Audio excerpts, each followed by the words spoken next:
اس region کی بات کرتے ہیں تو اس میں پہلا ایپل اسٹور اوپن ہوا ہے. اور خبر کیا ہے؟ اب خبر کی طرف بڑھتے ہیں. خبر یہ ہے کہ انڈیا میں پہلا ایپل اسٹور اوپن ہو چکا ہے. آ گیا.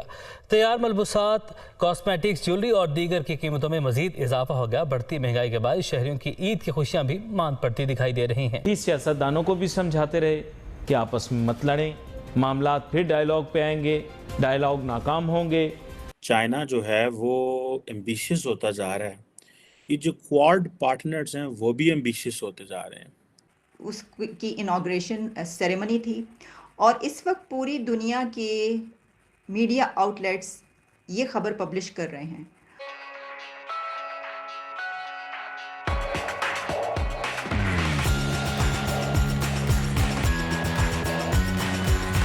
اور میں آپ کو مطلب ہر جگہ یہ خبر جو ہے وہ اس وقت پھیل چکی ہے، وائرل ہو چکی ہے صبح سے اب تک. اور اس میں پاکستان کا تمام میڈیا بھی اس پہ بات کر رہا ہے. اچھا، صرف میڈیا نہیں بلکہ جو سوشل میڈیا ہے اس پہ کچھ بحث بھی چل نکلی ہے اس حوالے سے، تو وہ بھی آپ کے سامنے رکھوں گی. دیکھیے، بڑی حسین شام ہے اور اس حسین شام میں، اس خوبصورت پیاری سی شام میں ہم بات کیے لیتے ہیں کہ یہ جو ایک اچھی خبر ہے، ترقی کی خبر کہیں پر بھی ہو اور وہ لوگوں کی ترقی کی ہو تو وہ اچھی ہی ہوتی ہے، اس کو اچھا ہی سمجھنا چاہیے. اب ہوا کچھ یوں ہے کہ اس وقت میرے سامنے CNBC موجود ہے. اس میں یہ Apple opens its first store in India as it looks for a new generation of iPhone users. پھر جب ہم آگے بڑھتے ہیں تو خبر ہمارے سامنے BBC نیوز ہے جس میں ہے Apple in Mumbai, Tim Cook inaugurates first store in India. پھر ہم بڑھتے ہیں رائٹرز کی طرف تو اس میں ہے from iPhone 3G to first retail store Apple's 15 year journey in India. اچھا، اسی طریقے سے اور بھی مطلب میں نے ذرا سرچ کیا، میں نے کہا کہاں پر کیا کیا کچھ جو ہے وہ ہو رہا ہے اس کے حوالے سے. تو اس میں ہے CNN کہہ رہا ہے Tim Cook opens first Apple store in India. پھر باقی جتنے بھی آؤٹلیٹس ہیں. اچھا، اب پاکستان میں بھی اس کو ڈان سے لے کر اور جتنے بھی ہمارے بڑے میڈیا آؤٹلیٹس ہیں اس میں پبلش کیا جا رہا ہے. ممبئی میں بھارت کے پہلے ایپل اسٹور کا شاندار افتتاح. عالمی شہرت یافتہ موبائل بنانے والی کمپنی ایپل نے بھارت میں اپنا پہلا ریٹیل اسٹور کھول لیا، جہاں کمپنی کے چیف ایگزیکٹو ٹم کوک نے ممبئی میں اسٹور کا افتتاح کیا ہے. اس میں بتایا گیا کہ رائٹرز کے مطابق جو انڈیا ہے وہاں پر مختلف حصوں میں 300 سے زیادہ لوگ اس موقع پر، ایک ایسا موقع تھا، یہ یادگار موقع کہ اس پہ موجود تھے وہاں پر اس سیریمنی میں، اس انوگریشن کے موقع پر، جہاں ہر بندہ، ہر فرد سٹور میں سب سے پہلے داخل ہونا چاہتا تھا. ہر ایک کی یہ خواہش تھی کہ سب سے پہلے، کیونکہ دیکھیں نا وہ دنیا میں کہیں پر بھی ایسی جب کوئی لانچ ہوتا ہے دنیا کا بڑا، یعنی انٹرنیشنل لانچ ہو کوئی، تو وہاں پر موجود لوگوں کی، خاص طور پر نوجوانوں کی یہ وش ہوتی ہے کہ وہ سب سے پہلے انٹر ہوں سٹور میں اور اپنی سیلفی بنا کے بھیجیں یا سوشل میڈیا پہ یہ اپلوڈ کریں کہ دیکھیں سب سے پہلا بندہ میں تھا. تو پھر آپ کو پتہ وہ ہوتا اب یہ کیوں ہے؟ یہ اس لیے ہوتا ہے کیونکہ میڈیا اس سٹوری کو اٹھا لیتا ہے اور اس بندے کو پھر بلایا جاتا ہے، اس سے بات کی جاتی ہے وغیرہ. اس طرح اس سب کی آپ کو پتہ، اب تو بس یہی سب کچھ ہے. وہ کہتے ہیں نا کہ اب یہ کوششیں کی جا رہی ہیں کہ جو انسان کا دماغ ہے، خبر میں نے کہیں پڑھی تھی، اس کی یہ ریسرچ آئی ہوئی تھی کہ انسان کا دماغ انٹرنیٹ پر محفوظ کر لیا جائے، یعنی مرنے کے بعد بھی. تو میں نے کہا اس کا مطلب ہے انسان مرنے کے بعد بھی انٹرنیٹ پر جو ہے وہ یہ سب کچھ کرتا رہے گا، ہے اس کا دماغ. تو یہ دنیا جس میں ہم رہ رہے ہیں یہ اب بیک گراؤنڈ پہ چلی گئی ہے. اب آپ یہ سمجھیں کہ آپ یہ اس دنیا میں، اس زندگی میں آپ واپس آتے ہیں جب آپ سوشل میڈیا سے تھوڑی دیر کے لیے ہٹتے ہیں اور آپ اپنے جو کام ہوتے ہیں روٹین کے وہ کر رہے ہوتے ہیں، تو اس وقت آپ ایک دوسری دنیا میں آئے ہوتے ہیں. اب اصل جو ریئل ورلڈ ہے وہ سوشل میڈیا کی ہے. خیر، اچھا جی، اب اس میں اور کیا ڈیٹیلز ہیں وہ بھی آپ کے سامنے رکھتے ہیں.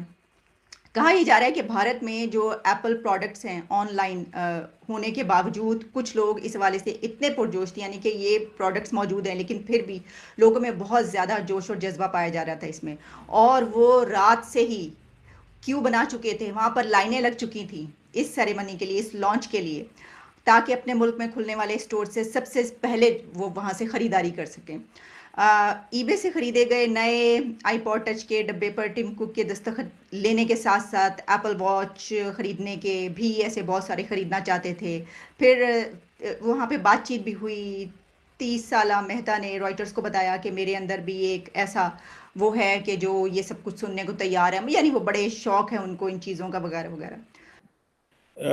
ایک بیسیکلی جو چائنیز اس بڑھتے ہوئے جسے کہتے ہیں نا انفلوئنس کو کاؤنٹر کرنے کے لیے ایک ڈیپ سی پورٹ جو کہ انڈر کنسٹرکشن تھی صدرن بنگلہ دیش کے اندر، اور پورٹ کا نام ہے متر بری، اور بیسیکلی یہ سمجھ لیں کہ یہ فیسیلیٹی کو اس طرح کبھی کوئی مٹیریلائز نہیں ہوئی تھی۔ بے آف بنگال میں آپ اگر جائیں اس میں تو آپ کو نظر آئے گا، اس میپ کے اندر جائیں، اس پورٹ کو جو متربری پورٹ ہے یہ کہا جا رہا ہے یہ ایکولنٹ ہے پورٹ آف کولمبو کے جو سری لنکا کی، اور جو پورٹ آف سنگاپور ہے in terms of water depth کے اگر دیکھا جائے، جو واٹر ڈیپتھ ہے ان کی، ٹھیک ہے جی۔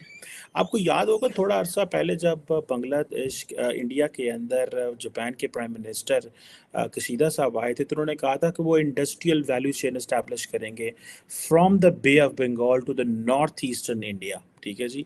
اور اس میں اگر آپ جائیں اور آپ دیکھیں کہ اب یہ جو ڈیولپمنٹ ہے متربری پورٹ کی، یہ جاپان بیسڈ ہے، جاپان اس کو بیک کر رہا ہے۔ اب یہ کہا جا رہا ہے کہ یہ ایک اسٹریٹجک وکٹری ہے انڈیا کی ساؤتھ ایشیا کے اندر۔ اب آپ کو اس چیز کا بھی پتہ ہے کہ انڈیا اور جاپان دونوں کوارڈ پارٹنر ہیں، اور لاسٹ ٹائم جب آپ کو یاد ہوگا کہ جب جاپان کے پرائم منسٹر وہ جن کی ڈیتھ ہو گئی تھی، افغان اس نیم امیڈیٹلی میرے دماغ سے نکل گیا، وہ بھی آئے تھے تو انہوں نے کوارڈ کی بات کی۔ ابھی کشیدہ صاحب بھی آئے ہیں تو وہ ان کی بھی ہے، اور انڈیا بھی بہت زیادہ جاپان کے اوپر انویسٹ کر رہا ہے in terms of political capital, in terms of یہ کہتے ہوئے کہ بھائی ہمارے ان سے بڑے اچھے تعلقات ہیں۔ اور دا ریزن دیر آر دو بڑی وجوہات ہیں، ایک تو چائنا، دوسرا اٹ سیلف ان کو پتہ ہے کہ ایک میجر ڈیولپڈ کنٹری ہے اس خطے میں جس سے ان کے ساتھ تعلقات دوستیاں ہونا ضروری ہے، اور بڑا انویسٹر ہے انڈیا کے اندر بھی۔ اب کہا جا رہا ہے کہ تقریباً $1.2 بلین کا یہ انفراسٹرکچر لون ہے جو کہ جاپان نے اس کو دیا ہے، اور یہ آپ یہ سمجھ لیں کہ یہ جب کشیدہ صاحب نے انڈیا وزٹ کیا تو اس کی جو جیو پولیٹیکل امپورٹنس ہے متربری پورٹ کی، اس کو اوپر ڈسکشن ہونا شروع ہو گئی، اور کہا جا رہا ہے کہ اس کو it will be taken as a key area کہ انڈو پیسفک جو ایجنڈا ہے اس کے حوالے سے جو جاپان کا انٹرنیشنل کوآپریشن ایجنسی ہے وہ اس پہ یہ پیسے لگا رہی ہے۔ ناکام ہوں گے تو ملک کے حالات تو خراب ہوں گے ہی ہوں گے، IMF کا لون نہیں ملے گا، میں بتا رہا ہوں آپ کو۔ اس وجہ سے نہیں کیونکہ آپ شرائط کی باتیں کر رہے ہیں، شرائط آپ بول رہے ہیں روز نئی کوئی شرائط نہیں ہے۔ بیسیکلی انہوں نے شرائط پیش کی تھی، آپ کو لگا 100 شرائط ہیں، اس میں سے 2 مان لیں گے، یہ بھی مان جائیں گے، وہ دور چلا گیا۔ جب 100 شرائط رکھتے تھے ہم 2 بھی مان لیتے تھے تو مان جاتے تھے۔ اب ہم نے اپنی دنیا کے اندر اپنی ساکھ اتنی بگاڑ لی ہے کہ اب کوئی بھی ہمارے ساتھ کاروبار کرنے یا ہمیں قرضہ دینے سے پہلے 100 دفعہ سوچتا ہے۔ یہ کیوں ہے؟ پور اکنامک ڈپلومیسی، اور پور اکنامک ڈپلومیسی خالی PMLN کا یا PDM حکومت کا قصور نہیں ہے، اس میں PTI کی بھی بہت زیادہ انوالومنٹ ہے، انہوں نے بھی بہت بیڑا غرق کیا انٹرنیشنل پولیٹیکل اکانومی میں پاکستان کا۔ PDM کوشش کر رہی ہے، ان سے سنبھل نہیں پائے گا کیونکہ حالات ویسے ہیں نہیں۔ سب سے بہترین اس میں جو کھیل کھیلا تھا وہ مشرف نے کھیلا تھا، اب تو دنیا میں رہے نہیں، اور جو دنیا میں نہ رہے پھر میں اس کے متعلق زیادہ بات کرتا نہیں۔ رہی مفاہمت اور مفاہمت کی بادشاہی کی، تو یہ کیسی مفاہمت کی بادشاہی ہے جس کی وجہ سے اتنا سخت وقت دیکھنا پڑ گیا زرداری صاحب کو۔